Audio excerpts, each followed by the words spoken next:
Salut, c'est Eric et aujourd'hui on parle de grands sentiments. Bonjour. Salut tout le monde. Bonjour à vous. Bonjour à tous. On nous fait découvrir une petite ville. Il y a eu le Fauve d'Or à Angoulême, exactement. Les dialogues sont super justes, les émotions. Toi, les Demon Kings devraient vous plaire. C'est vrai puisqu'elle n'ose pas trop montrer ses créations. D'ailleurs, c'est un ange. On est du manga, c'est bon.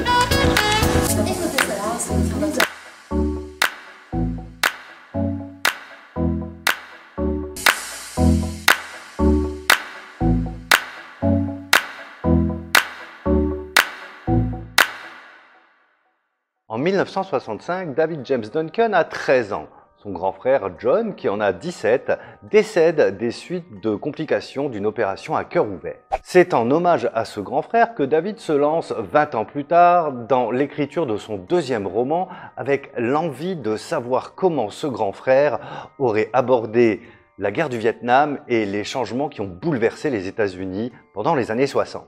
Il crée alors 3 aînés imaginaires avec lesquels il vivra les 6 années que lui prendront l'écriture de ce livre. Ce roman, c'est Les Frères K. Les Frères K. Ce roman, Les Frères K, c'est 800 pages pour relater les 20 ans de la famille Chance. Une famille où le quotidien n'a rien d'un long fleuve tranquille entre le père, ancienne star de baseball à la carrière déchue, une mère totalement obsédée par la religion et 6 enfants aux aspirations et au caractère très différents.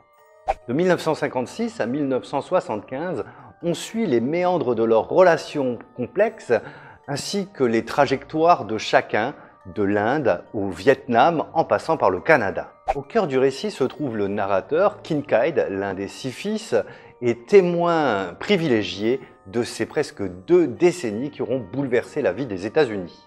Vibrante peinture de l'Amérique des années 60, les frères K nous emportent avec tendresse dans les méandres des relations de la famille Chance.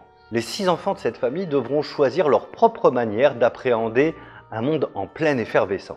Il y a Everett, l'aîné rebelle qui cherche à renverser toute forme d'autorité, Peter, l'intello bohème qui cherche sa propre voie spirituelle et ses propres croyances, tandis qu'Irwin, le géant un peu simplé, suit tout simplement sa foi. Mais quand viendra le temps des guerres, celle du Vietnam, celle des certitudes et celle plus intime du conflit entre générations, tous souffriront. Alors, la recette des frères K, elle est toute simple et je vous la donne. Prenez des notes. Dans un grand récipient, alors grand, vraiment grand, hein, genre piscine olympique, mettez une poignée de sport, surtout du baseball, mais vous pouvez mettre aussi quelques petites pincées d'athlétisme pour changer un petit peu la saveur. Histoire, amour, religion et politique. Une fois fait, ajoutez-y donc les Chances. Famille typiquement américaine des années 60, père, mère, 6 enfants, 4 garçons, 2 filles. Fouettez, secouez, mais pas secouiller. Fouettez, touillez, secouez, battez et vous devriez obtenir le grand roman de David Duncan Jones. Et si vous avez bien suivi la recette, vous allez le déguster en rigolant, en pleurant, en vous émerveillant, en perdant le goût de la vie, en le retrouvant et en le reperdant encore. Allez, salut et à la prochaine.